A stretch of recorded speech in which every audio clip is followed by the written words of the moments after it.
जय माता दी। आप सभी को नवरात्रि की ढेर सारी शुभकामनाएं। आपकी नवरात्रि शुभ और मंगलमय रहे। शैलपुत्री माता का पूजन नवरात्रि के पहले दिन किया जाता है। ये नव दुर्गा का पहला स्वरूप है। इनके पूजन का महत्व बहुत ही गहरा है क्योंकि ये साधना की शुरुआत का प्रतीक माना जाती है। माता शैलपुत्री की व्रत कथा किन किन के लिए वरदान साबित होती है, जिनके जीवन में हमेशा पैसों की तंगी रहती है या पैसा आता है पर टिकता नहीं, जिनके घर में हर दिन कोई ना कोई टेंशन, कलह या बेचैनी बनी रहती है, जो बहुत लोग मेहनत करते हैं पर उनको उनकी किस्मत उनका साथ नहीं देती। ऐसे भक्त यदि माँ शैलपुत्री को सच्चे दिल से याद करें, व्रत करें, कथा को श्रद्धा भाव से सुने तो माँ शैलपुत्री अवश्य अपनी असीम कृपा बरसाती हैं। आज नवरात्रि का पहला दिन है और नवरात्रि के प्रथम दिन माँ शैलपुत्री की पूजा की जाती है। तो आप सबका स्वागत है आपके अपने चैनल प्रतिभा भक्ति वर्ल्ड में। तो आज हम सुनेंगे नवरात्रि के प्रथम दिन माता शैलपुत्री की कथा। और अगर आपको वीडियो पसंद आती है तो चैनल को लाइक, शेयर और सब्सक्राइब करना ना भूलें। तो ये है शैलपुत्री माता की दिव्य कथा। बहुत समय पहले की बात है। भारतवर्ष के एक छोटे से गांव जिसका नाम शांतिपुर था। शांतिपुर के गांव में माधव नाम का एक श्रद्धालु निवास करता था। शांतिपुर बेशक नाम का शांतिपुर था पर माधव के जीवन में शांति का नामो निशान तक ना था। उसका घर एक जीर्ण शीर्ण झोंपड़ी थी जिसकी छत बारिश में टपकती और सर्दियों में हवा का सामना ना कर पाती। माधव एक खेतीहर मजदूर था जिसकी कमाई इतनी कम थी कि दो वक्त की रोटी मिलना भी बहुत मुश्किल था। उसकी बूढ़ी माँ जो हमेशा से बीमार रहती थी और दो छोटे बच्चे जिनकी आंखों में हमेशा भूख और मासूमियत का मिला जुला भाव रहता था। उसका ये ही उन सबका संसार थे। माधव का जीवन बहुत कष्टों से भरा था। मानो हर सुबह एक नई चुनौती लेके आती और हर शाम एक नई चिंता छोड़ के जाती। परंतु इन सब के बावजूद माधव के हृदय में एक अखंड ज्योति जल रही थी। उसके अटूट विश्वास की ज्योति। वह परम माँ भगवती का अनन्य भक्त था। उसे दृढ़ विश्वास था कि एक दिन उसकी माँ अपने बच्चों पर अवश्य दया करेगी। इस साल जब नवरात्रि का पावन पर्व समीप आया तो माधव ने एक कठोर निर्णय लिया। उसने अपनी पत्नी राधा से कहा, राधा, इस बार मैं माँ शैलपुत्री के 9 दिनों का अखंड उपवास करूंगा। राधा, जिसका चेहरा स्वयं कष्टों की तरह एक लंबी कथा कहता था, चिंतित हो उठी। परंतु स्वामी, आपके शरीर में पहले ही कितनी दुर्बलता है।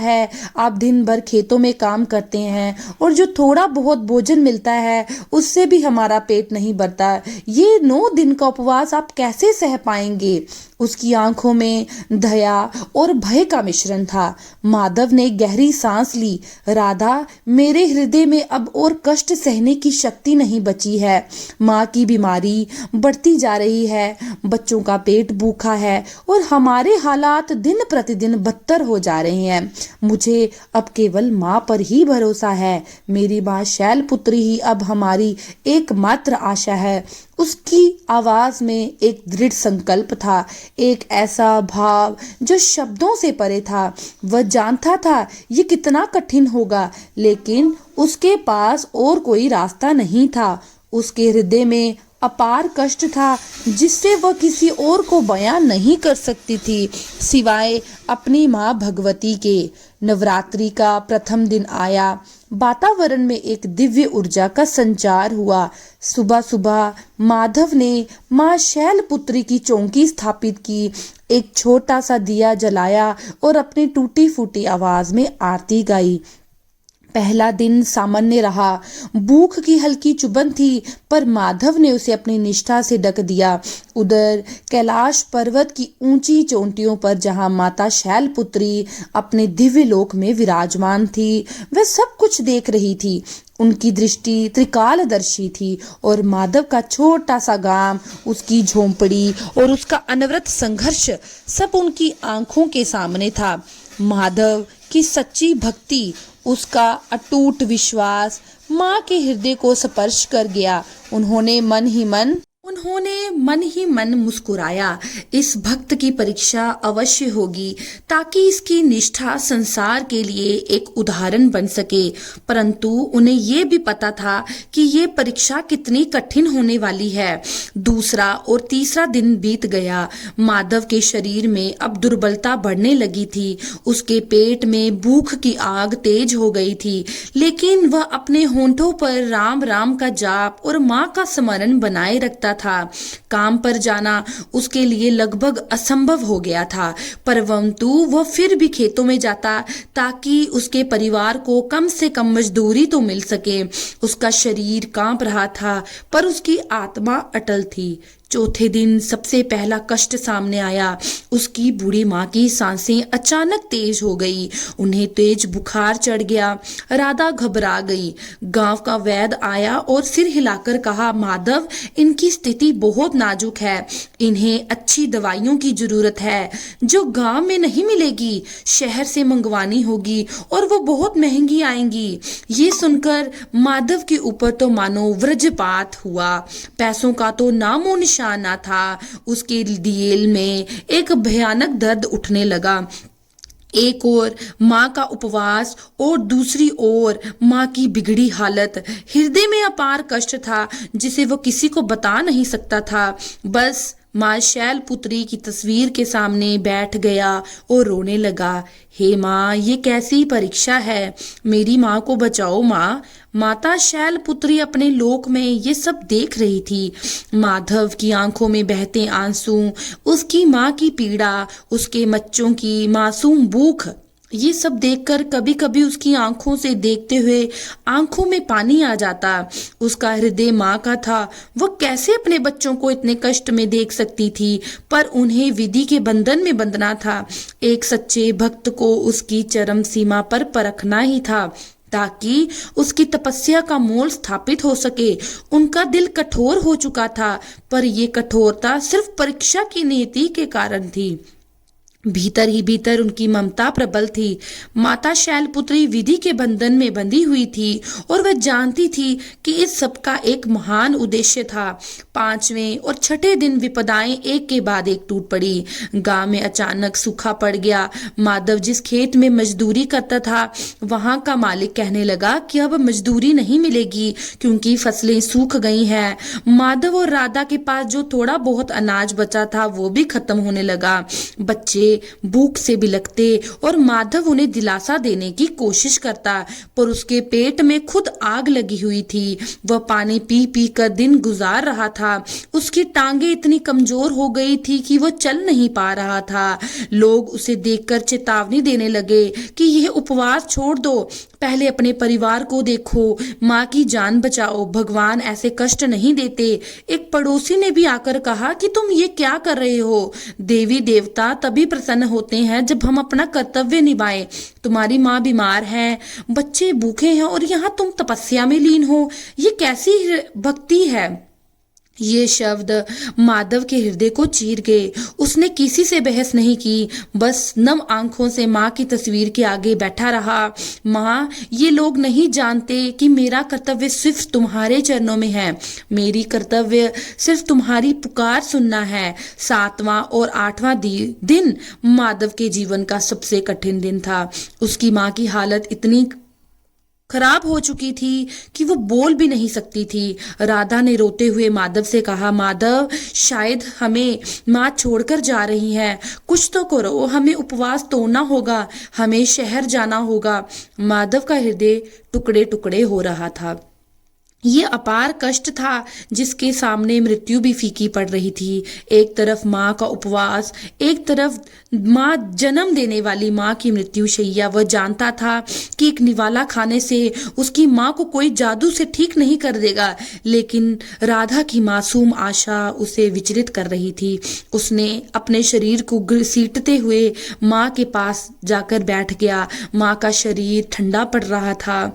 माधव की आंखों में अश्रु की अविरल धारा बह रही थी। उसने माँ का हाथ अपने हाथों में ले लिया। उसकी आवाज इतनी भर चुकी थी कि वो ठीक से बोल नहीं पा रहा था।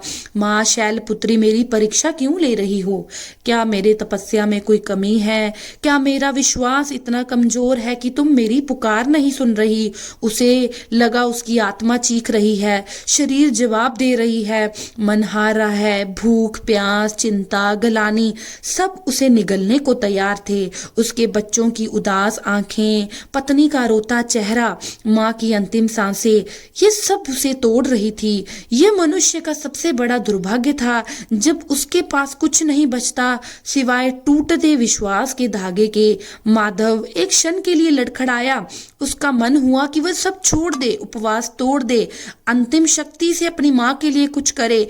पर फिर उसे याद आया कि उसकी माँ ने उसे बचपन में सिखाया था, बेटा, जब सारे दरबार बंद हो जाते हैं तो केवल ईश्वर का दरबार खुला रहता है।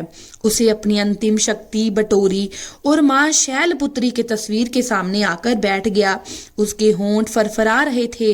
माँ, मुझे क्षमा करना, मेरा विश्वास डगमगा रहा था। मैं जानता हूँ तुम मुझे देख रही हो, मैं जानता हूँ तुम मुझे सुन रही हो। मैं अपनी अंतिम सांस तक तुम्हें नहीं छोड़ूंगा, चाहे मेरी देह भी क्यों ना छूट जाए। मेरा विश्वास नहीं छूटेगा। उसकी आंखों में एक अजीब सी चमक थी, दर्द की नहीं बल्कि अदम्य निष्ठा की। उसने अपनी सारी शक्ति को अपनी प्रार्थना में उड़ेल दिया। उसका शरीर कांप रहा था पर आत्मा अडिग थी। उसकी तपस्या प्रकृष्ट थी। नवमी का दिन आया, जो नवरात्रि का अंतिम दिन होता है। गांव में सब लोग कन्या पूजन कर रहे थे, व्रत खोल रहे थे, लेकिन माधव की झोंपड़ी में तो ममता छाया ही थी। राधा फूट फूट कर रो रही थी क्योंकि उसकी माँ ने सांस लेना बंद कर दिया था। बच्चे सहमे हुए कोने में बैठे थे और माधव का शरीर एक लकड़ी के समान हो चुका था। उसकी आंखों में आंसू, होंठों पर जय मां शैलपुत्री का जाप लिए बैठा था। उसे लग रहा था अब सब खत्म हो गया। उसने अपनी आंखें बंद कर ली और अपने हृदय के अंतिम कोने से माँ को पुकारा, माँ, अब तो आ जाओ, अब और नहीं सहा जाता। मेरे हृदय में अपार कष्ट है माँ, ये मुझसे बयां नहीं हो रहा, बस तुम ही जानती हो। ठीक उसी क्षण जब माधव ने अंतिम पुकार लगाई, एक चमत्कार हुआ। झोंपड़ी के बाहर एक अलौकिक प्रकाश फैल गया। पहले तो रोशनी इतनी तीव्र थी कि आंखें चकाचौंध हो गई। फिर धीरे धीरे ये प्रकाश एक दिव्य आकृति में बदलने लगा।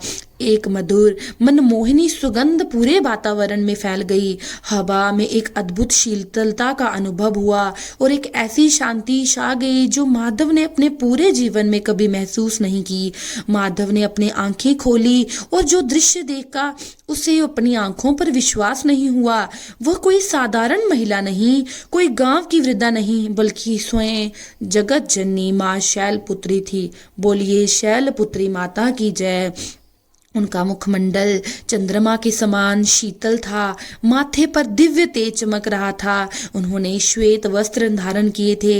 एक हाथ में त्रिशूल, दूसरे में कमल का फूल। उनकी सवारी नंदी बैल थी, उनके पीछे खड़ा था। माँ की आंखों में असीम दया, ममता, प्रेम का सागर उमड़ रहा था। माधव के शरीर में अचानक एक नई ऊर्जा का संचार हुआ। सारी कमजोरी, पीड़ा खत्म हो गई। अपने घुटनों पर गिर पड़ा और उसके मुंह से निकला माँ। उसकी आवाज में सदियों की प्रतीक्षा, सदियों का प्रेम और विश्वास समाया हुआ था। उसकी आंखों में खुशी के आंसू बहने लगे। उसकी सूखी आंखों अब तक नहीं बह पाए थे। जो बच्चे भी ये दृश्य देखकर भयभीत और श्रद्धा से भर उठे। तब माँ शैलपुत्री ने अपनी अमृत वाणी से कहा, उठो मेरे पुत्र माधव, मैं तुम्हारी तपस्या से अत्यंत प्रसन्न हूँ। मैंने तुम्हारी परीक्षा ली और तुम उसमें खरे उतरे। तुम्हारा विश्वास अटूट है, तुम्हारी धैर्य अनुपम है और तुम्हारी निष्ठा अद्वितीय है। मैंने तुम्हारा अपार कष्ट को देखा, हर क्षण तुम्हारे हृदय में उठते भावों को भी महसूस किया। तुम्हारी माँ की आंखों में भरते पानी को मैंने अपनी आंखों में महसूस किया। माँ की आंखों में अब भी ममता का सागर था। उन्हें अपनी कठोरता का रहस्य खोला। पुत्र, मुझे विधि के विधान के अनुसार तुम्हारी परीक्षा लेनी पड़ी। बिना अग्नि परीक्षा के कुंदन कहाँ बनता है? तुम कुंदन से भी बढ़ के हो। मैंने तुम्हें हर पल देखा है, पर मैं तुम्हारे पल ही हर पल तुम्हारे साथ थी। जब तुम्हारी माँ की सांसें थमी तब भी मेरा शक्ति उनके शरीर में प्राण वायु का संचार कर रही थी। माधव अवाक था, उसकी आंखों से आंसू रुकने का नाम नहीं ले रहे थे। वह बस माँ के चरणों में लिपटा रहा। माधव ने फिर कहा, मांगो। माँ ने फिर से कहा माधव से, तुम्हें क्या चाहिए? तुम्हारी हर मनोकामना आज पूर्ण होगी।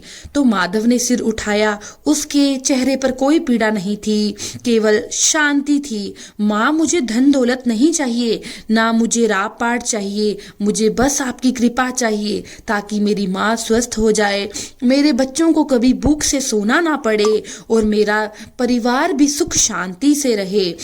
और माँ, इस संसार में जितने भी मनुष्य हैं जो कष्टों से जूझ रहे हैं, उन सब पर अपनी कृपा बनाए रखें। उन्हें भी विश्वास, धैर्य और निष्ठा का महत्व चले ताकि वे भी अपने जीवन में सुख को प्राप्त कर सकें। उसकी आवाज में मनुष्यों का कल्याण नहीं था। माँ शैलपुत्री मुस्कुराई। तथास्तु मेरे पुत्र, तुम्हारी हर मनोकामना पूर्ण होगी। तुम्हारी माँ पूर्ण रूप से स्वस्थ हो जाएगी। तुम्हारे बच्चे कभी भूखे नहीं रहेंगे। तुम्हारे घर में सदैव सुख संपत्ति का वास होगा। और जो तुमने जग कल्याण की बात कही है, वही तुम्हारी सबसे बड़ी भक्ति है। तुम्हारी ये कथा युगों युगों तक मनुष्य का मार्गदर्शन करेगी, उन्हें विश्वास, धैर्य और निष्ठा का महत्व बताएगी। जैसे ही माँ ने ये शब्द कहे, माधव की माँ ने अपनी आंखें खोली। उनके चेहरे पर एक अजीब सी चमक थी, जैसे वे कभी बीमार ही नहीं थी। उन्होंने उठकर माधव को गले लगाया और कहा, मेरे बच्चे, मुझे लग रहा था कि मैं मर गई हूँ, पर मैं अब बिल्कुल ठीक महसूस कर रही हूँ। ये सब माँ की कृपा है। बच्चों के चेहरे पर मुस्कान लौट आई जब उन्होंने देखा कि दादी उठकर बैठ गई है। माँ शैलपुत्री ने माधव और उसके परिवार को आशीर्वाद दिया और फिर धीरे धीरे वह दिव्य प्रकाश जो है वो विलीन हो गया। उस दिन से माधव का जीवन पूरा बदल गया। उसकी माँ स्वस्थ हो गई, कई सालों तक जीवित रही, खेत हरे भरे हो गए। माधव का परिवार अब कभी भूखा नहीं सोया। माधव ने एक छोटा सा मंदिर बनाया अपने गांव में, जहां पर वह हर नवरात्रि माँ शैलपुत्री की कथा सुनाता। उसकी कथा सुनने के लिए दूर दूर से लोग आते और आंखों में भी माधव के जैसे ही आंसू उमड़ आते। भाव और श्रद्धा के आंसू। माधव की कथा विश्वास, धैर्य और निष्ठा की अमर गाथा बन गई। ये कथा हमें सिखाती है कि जीवन में कितने भी अपार कष्ट क्यों ना आए, कितनी घोर चेतावनी क्यों ना मिले, अगर हमारा विश्वास अडिग है, अगर हमारा विश्वास, धैर्य अचर है, हमारी निष्ठा अटल है, तो स्वयं माँ भगवती हमारी सहायता के लिए अवश्य प्रकट होती है। उनकी दया हर सच्चे भक्त पर बरसती है। वह हर मनुष्य के भाव को समझती है, भले ही वह हृदय में अपार कष्ट क्यों ना छुपाए हो। माधव की तपस्या ने यह सिद्ध कर दिया कि ईश्वर परीक्षा लेते हैं, पर अंत में अपने भक्तों पर असीम कृपा भी करते हैं, उनकी सारी मनोकामनाएं पूरी करते हैं। तो मैंने आज अपनी वीडियो में माँ शैलपुत्री की पावन कथा कही। ये कथा यहीं पर समाप्त होती है। मैं कामना करती हूँ कि माँ शैलपुत्री की कृपा आप सभी पर बनी रहे, आपके जीवन में सुख, शांति, समृद्धि, सकारात्मक ऊर्जा का संचार होता रहे। ये विशेष दिन न केवल भक्ति भाव से भर देती है, बल्कि हमारे जीवन में एकता, प्रेम और आस्था का संदेश भी लेके आती है। इस कथा को सुनने के लिए आपका दिल से हृदय धन्यवाद। अगर आपको मेरी ये वीडियो पसंद आती है तो मेरे चैनल को लाइक, शेयर और सब्सक्राइब करना ना भूलें और कमेंट सेक्शन में जय माँ शैलपुत्री अवश्य लिखें। जय माता दी।